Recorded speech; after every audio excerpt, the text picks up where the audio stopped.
Bonsoir, il est 23 heures, donc les US sont clôturés. Nous sommes le 4 février et je voulais vous faire part d'une observation. Alors ici donc nous sommes toujours dans le Dow Jones CFD en 10 000 ticks et toujours dans ce biseau bleu ascendant dont nous avons les 4 premières vagues qui ont été formées, donc la vague 1, la vague 2, la vague 3, la vague 4, et nous travaillons actuellement donc la vague 5, dont j'attends une fin ici, une combinaison entre la zone de gap du 3 décembre, le haut du canal violet donc, que j'ai modifié suite à la structure de prix d'aujourd'hui. Donc on vient de casser ici le plus haut, donc la correction de la vague B que j'attendais un peu plus bas s'est clôturée ici,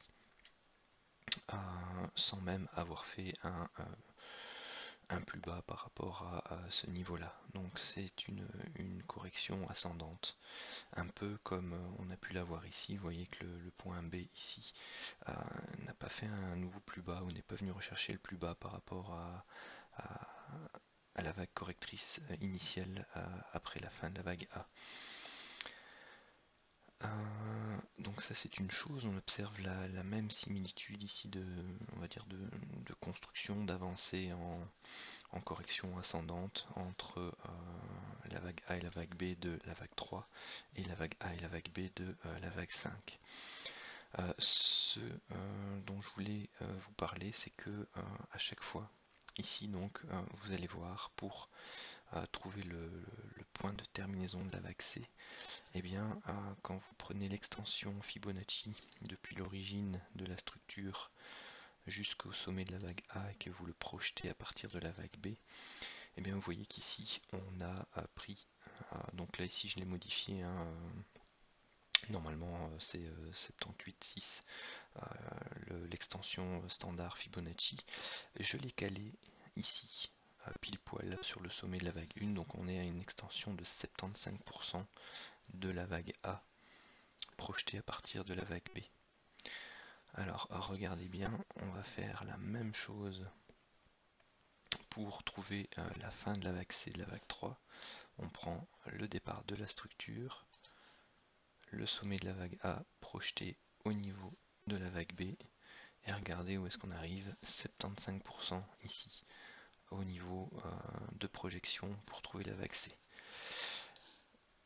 Ce sont des relations que l'on retrouve fréquemment en termes de proportion dans des structures comme des triangles ou des biseaux ascendants, ou comme on les appelle en Elliott, des diagonales, dans ce cas-ci d'initialisation.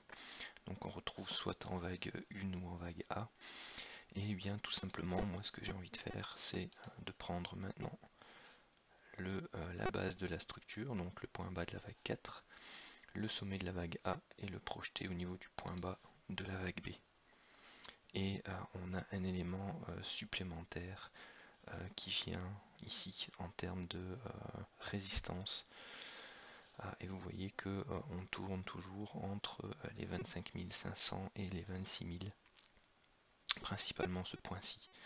Donc si on arrive, on va dire, en faisant une petite hausse, une correction, une hausse, vraiment dans cette zone-là des 25 550, 26 000, et bien pour moi ce sera un excellent point de short compte tenu des différents éléments techniques qu'on peut retrouver en plus d'une corrélation au niveau du décompte Elliott. Donc voilà ici un élément complémentaire qui renforce mon envie de shorter ce niveau-là de manière assez forte.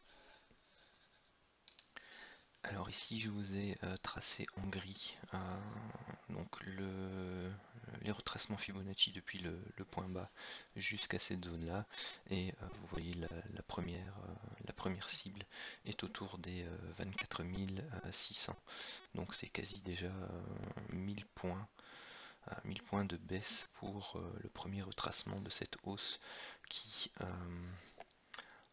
Au final, si elle s'arrête bien sur ce niveau-là, aura capitalisé plus de 4100 points. Bien entendu, après une hausse comme celle-ci, on s'attend forcément à avoir une correction qui aille rechercher au moins les 38,2, voire les 50%, et si c'est vraiment très profond, qu'on a vraiment une vague 2 ici qui vient retracer ces niveaux classiques, donc on serait plutôt autour des 61,8.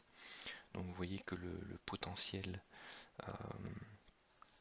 de baisse par rapport, enfin du moins le risque reward en mettant un stop ici au niveau des plus hauts,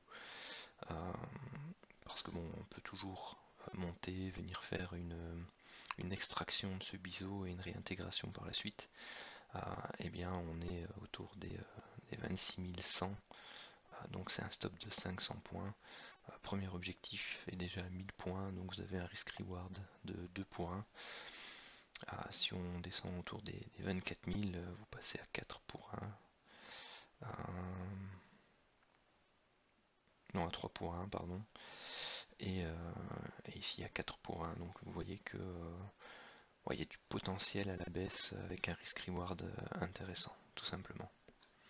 Mais bon, ce sont les prix qui nous donneront la suite à venir, et je suis impatient de voir cette semaine se clôturer pour voir un peu ce que le marché nous aura réservé.